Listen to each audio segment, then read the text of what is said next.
Thank you very much. This is very beautiful, I must say. This is a beautiful place. And our country is starting to do very well again. It's happening fast, a little faster than people thought. And thank you especially to Senator Marshall for the beautiful introduction. Appreciate it very much. Thank you. Great senator you are. I also want to thank a friend and a man of profound faith and tremendous patriotism who's also become a great friend. You become much friendlier when you have a majority of 2 or 3 or 4. Could even be 5 pretty soon. But for a little while it was 1. And that's Mike Johnson, Speaker. Thank you very much, Mike, very much.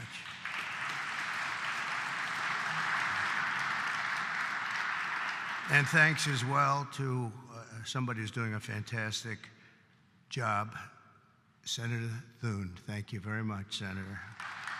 It's not easy. It's not easy.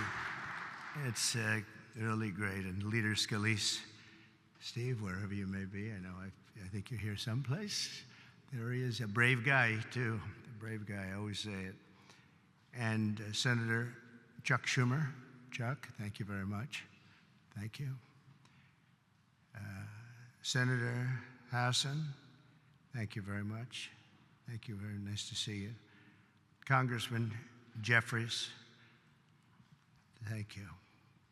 And many other very distinguished leaders in the room. It's a great group of people.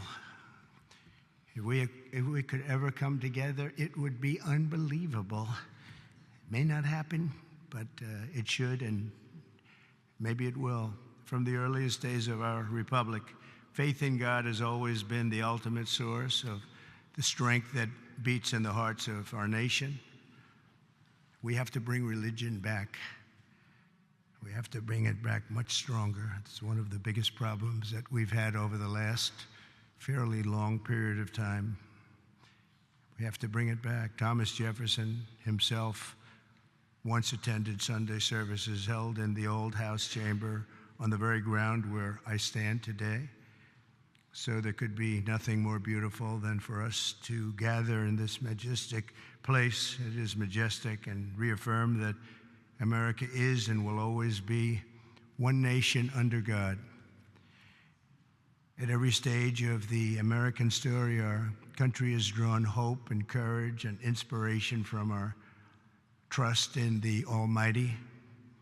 Deep in the soul of every patriot is the knowledge that God has a special plan and a glorious mission for America. And that plan is going to happen. It's going to happen. I hope it happens sooner rather than later. It's going to happen. And it's His hand that guides us every single step of the way. And all of you and the things we have to do is to see the defining role that faith and prayer have played in the life of our nation. And you just have to look at this building, and you can look at each other. You can really look at each other. It's defined almost everyone in this room. I think faith has been very strong with the people in this room.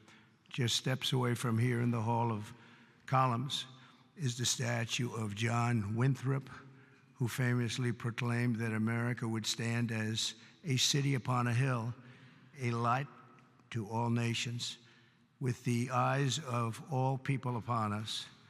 Today, almost 400 years after that famous sermon, we see that with the Lord's help, the city stands taller and shines brighter than ever before, or at least it soon will.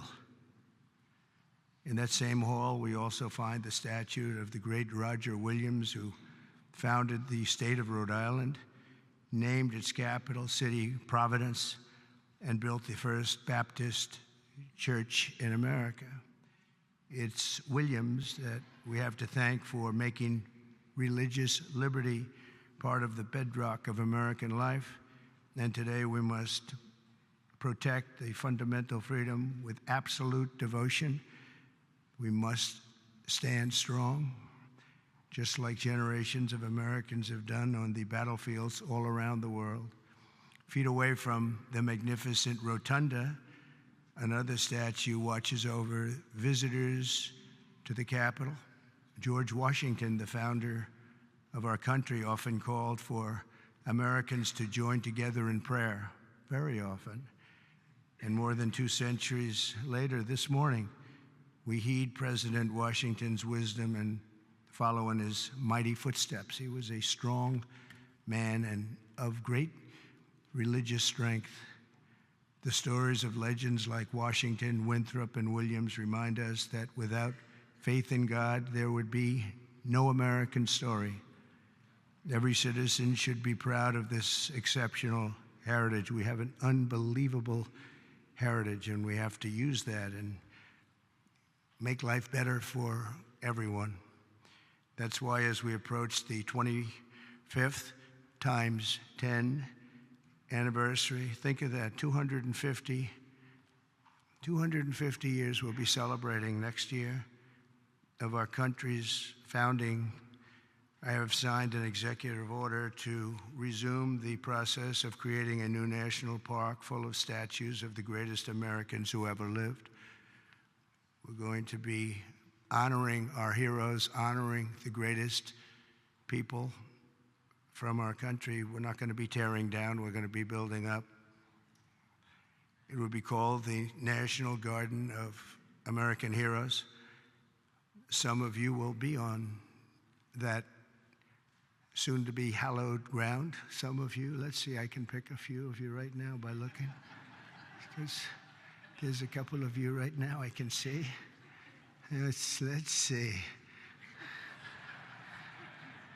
It's the president's sole opinion. And I've given myself a 25-year period. And then somebody else. By that time, it'll be very, very built up. No, it will be something very special. And I hope that Congress will fully fund this wonderfully unifying project at the first possible opportunity. It's not going to be a lot of money. It's going to be very important, however, so that more of our people can be inspired by the faith and courage of patriots like those who we honor in these halls. One of the incredible Americans whose memory my order will celebrate is also recognized with a statue in the Capitol representing the great state of North Carolina, and that's a man known who everybody loved, Reverend Billy Graham. He was something. My father used to take me to watch the Crusades. He would take me to Yankee Stadium. I remember it so well. I remember it more than I remember any Yankee game, and I've seen a lot of Yankee games. Can you believe it? And Billy didn't have a bat, so, you know, he's pretty good. It was amazing. You'd have 60 or 70,000 people, and they loved him. They loved him. I saw him with Franklin. I don't know if Franklin's here. I just don't know, but I've gotten to know Franklin. He's done a great job with helping on tragedies and problems like in North Carolina, California. He's always the first one there. The work he does is, his father's very proud of him, I can tell you that. But Billy Graham was very special. One floor below us, Reverend Graham's statue stands with an open Bible. The page turned to a letter from the Apostle Paul, which reads, "Let us not grow weary of doing good, for in due season we will reap if we do not give up." Never give up. Never, ever give up. You can't. How about me? If I would have given up, I would not be here right now. Who the hell knows where I'd be? It might not be a good place. If it was up to the Democrats, it would not be a good place at all. Never, ever give up. There could be no better message for the leaders gathered here, and you are real leaders. And we must never give up, and we must never grow tired. We must never grow weary, and we always must practice good. As you know, last week, only a few miles from here, our nation witnessed a terrible tragedy when 67 people were killed in a horrible accident near Reagan Airport. As one nation, we take solace in the knowledge that their journey that night did not end in the icy waters of the Potomac, but in the warm embrace of a very loving God. None of us knows exactly when our time on earth will be over. You never know. a truth I confronted a few short months ago when there was an incident that it was not fun. It was not a good thing. But God was watching me. The chances of me being here, my sons are shooters. They're really good shooters, Don and Eric. And they said the chances of missing from that range with that gun are, but Don equated it to a 1-foot putt. That's pretty bad. 2 feet I can see missing, but 1 foot you can't miss. It was the equivalent of a 1-foot putt is what he told me. He said, in fact, he gained some religion. He went up 25%. And if you know him, that's a lot. But he said there had to be somebody that saved you, and I think I know who it is. And he looked up, and I said, "Whoa, Don, you've come a long way." He's a good guy, but my 2 sons just really couldn't believe it. Had I not turned that right turn just at that time, and the audience, 55,000 people standing this way, there were just a few people in the back on the bleachers. There was nobody over there except for my all-time favorite chart in history, a chart on immigration. Immigration saved my life, see? So we're going to be good for immigration, okay? But had I not made that turn, boom, and quickly, it was almost as though a deer bolted. You know, they say the only way you miss when you're a good shot is if it bolts. I bolted. I turned to the right to look at the chart, and I said, wow, what was that? What was that? So you never know, but God did that. I mean, it had to be. The chances of turning, there's no reason to turn to the right. You know, the chart is rarely brought down. I brought it down maybe 20%, and 20% of the time. And it's never on my right, it's always on my left. And it's always at the end of the speech, never the beginning of the speech. And if I was a little more than that 90-degree angle, it would be no good. And if I was a little less, it would be no good. It had to be perfect. The thing went right along the edge. It didn't affect my hair. Can you believe that? Might have touched it, but not where it counts. Not the skin part. But honestly, it's a mirror. It changed something in me. I feel even stronger. I believed in God, but I feel much more strongly about it. Something happened. So, thank you. Thank you. But that event, like the tragedy last week, should remind us all that we have to make the most out of every single day that we have. Who would think that you're in space and 2 things collide? The odds of that happening are so small, even without proper control. We should have had the proper control. We should have had better equipment. We don't. We have obsolete equipment. They were understaffed for whatever reason. I guess the helicopter was high, and we'll find out exactly what happened. But the odds, even if you had nothing, if you had nobody, the odds of that happening are extremely small. It's like, did you ever see, you go to a driving range in golf and you're hitting balls, hundreds of balls, thousands of hours. I never see a ball hit another ball. Balls going up all over the place. You never see them hit. It was amazing that could happen. There was a lot of mistakes made, and it should have never happened. But regardless of that, it's amazing that it happened. And I think that's going to be used for good. I think what is going to happen is we're all going to sit down and do a great computerized system for our control towers, brand new, not pieced together, obsolete like it is land-based, trying to hook up a land-based system to a satellite system. And the first thing that some experts told me when this happened is you can't hook up land to satellites and you can't hook up satellites to land. It doesn't work.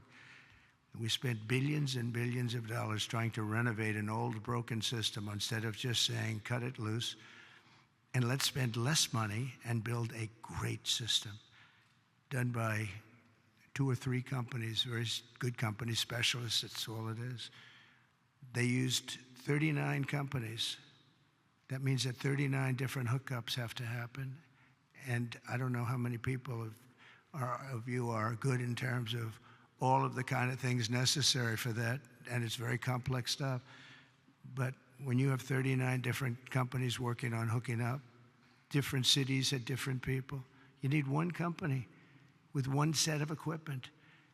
And there are some countries that have unbelievable air controller systems, and bells would have gone off when that helicopter literally even hit the same height, because it traveled a long distance before it hit. It was just wouldn't stop.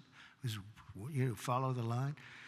But bells and whistles would have gone off. They have them where it actually could virtually turn the thing around. It would have just never happened if we had the right equipment. And one of the things that's going to be, I'm going to be speaking to John and to Mike and to Chuck and to everybody. We have to get together and just, as a single bill, just pass where we get the best control system. When I land in my plane, privately, I use a system from another country because my captain tells me I'm landing in New York and I'm using a system. I won't tell you what country, but I use a system from another country because the captain says this thing is so bad, it's so obsolete, and we can't have that. So we're going to have the best system, and a lot of money, but it's not that much money. And it'll happen fast, and it'll be done by total professionals. And when it's done, you're not going to have accidents. It's just not. They're virtually not possible to have. Each of us is blessed with a precious chance to help lead America to renew our pledges of faith and everything else, and bring us to new heights and create a future of promise for our people and for ourselves. We have the most important people in the country in a true sense here, because you're the ones that are going to make the decision. You're the ones that are leading us into so many different things, whether it's the right air control system or the right size military, or what to do and what not to do. Most important people. And many of you are very religious. I know so many of you are very religious. And I just think that our country has been so badly hurt. We're very hurt by what COVID did to religion. It really hurt it badly. People couldn't go to church for a long period of time. Even going outside, they were given a hard time. And I'm not blaming anybody for that, but it was very hard to gather. So they start using computers, if that.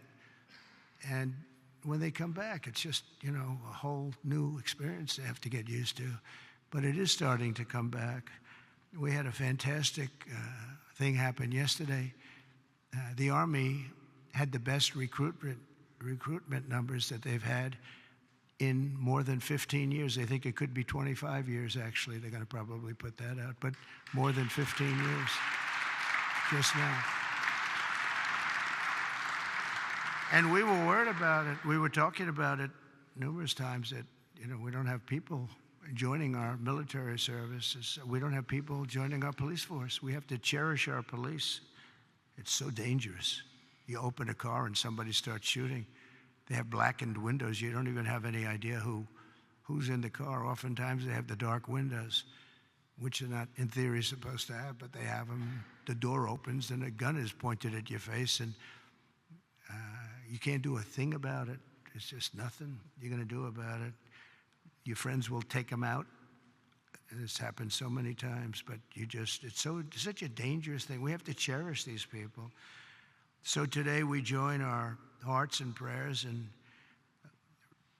recommitting to putting our country first. We have to put our country first, making America stronger and greater and more exceptional than ever before. And we have to make religion a much more important factor now. We have to make it an important factor. And if we do that, our job is just going to be much easier. It unifies people. It brings people together. Democrats are going to be able to have lunch again and dinner with Republicans. And I remember just as growing up, I'd see, I revered senators and congressmen or something very special, but they were out to dinner all the time. We had an old congressman, maybe some of Cy Halpern from Queens, and he was a friend of my father.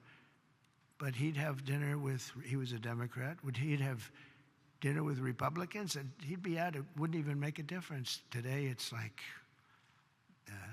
it's like shocking. And it shouldn't be. You have to get together. We really have to get together. We all know what's right and what's wrong, and there's going to be compromise on both sides. But we have to just do the right thing, and we have to get together. You did it with Marco Rubio. You got everybody who was 99 votes, and the only vote was our VP, who maybe we should have been there just to make it 100. But I think I would have been angered if it was 100. That might be a step too far, right? But no, it was great to see a vote. Pam Bondi had support from Democrats, and some of the others had some pretty good support. So, it's doable. We had a recent bill having to do with a very beautiful young lady who was killed from Georgia.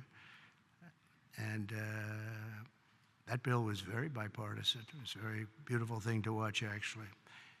And so I think we just have to, if possible, we have to unify.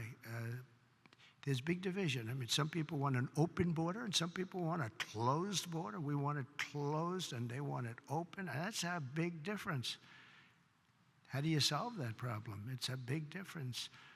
Some people want men and women's sports, and some people don't. And I was with somebody yesterday who was so upset that the bill was signed where men cannot participate in women's sports. And I said, he's a very smart guy, went to a great school, was a great student, and he actually feels, that should happen. Men should be able to play, meaning transition into women's sports. And you talk to him, and it says, I don't understand it. I don't understand how the problem ever got started in the first place. It just seems so simple. But he's a good person and just believes it. He just believes it. Not going to be easy to convince him otherwise. So where is a middle ground? It's hard to have a middle ground. There's two ways. I mean, you can either do it or you can't. But I think a lot of good things are going to happen. A lot of people might be surprised to hear me say that, of all people, but I think a lot of good things are going to happen because our country's got some big headaches, but we have tremendous spirit right now. The spirit is as high as it's been. It was up 49 points this morning. 49 points. It's the biggest increase in the history of whatever the poll was. So the spirit is there. That's a big factor. That's probably the hardest thing to get back, to be honest. The rest is easy. So I want to just thank you all. I want to congratulate a lot of the new members. I see so many of you that ran great races, David. That was a great race. But so many that ran great races, and on both sides. You ran some incredible races, so it's good to be with you. And God bless everybody. We want to come together, and the happiest, the person, the element, the everything that's going to be happy. People of religion are going to be happy again. And I really believe you can't be happy without religion, without that belief. I really believe it. I just don't see how you can be. So let's bring religion back. Let's bring God back into our lives. Thank you all very much. Thank you very much. Great honor. Thank you.